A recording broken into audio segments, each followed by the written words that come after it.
Menurut pengamat politik, adanya wacana menduetkan Anies Baswedan dengan Ganjar Pranowo di Pilpres 2024 akan menjadi pasangan yang saling melengkapi. Hal tersebut diungkapkan oleh peneliti Indikator Politik Indonesia Bawono Kumoro pada Selasa 22 Agustus 2023. Menurutnya dengan menduetkan Anies dan Ganjar, pasangan ideal akan muncul saat Pilpres 2024. Bawono menyinggung soal karakteristik Ganjar dan Anies yang merupakan sesama gubernur.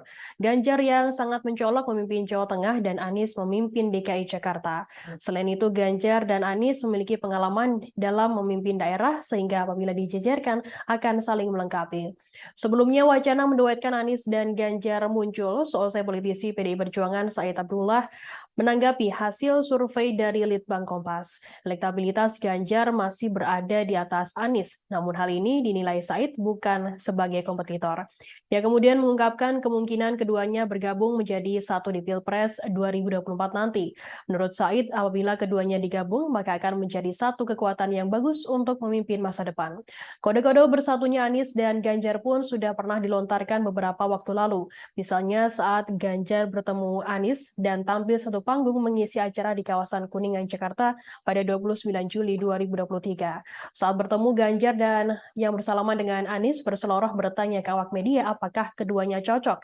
Saat menjadi pembicara, Ganjar mengungkit cerita persahabatannya dengan Anies Baswedan sejak di Yogyakarta. Yang menyatakan telah bersahabat lama dengan Anies Baswedan.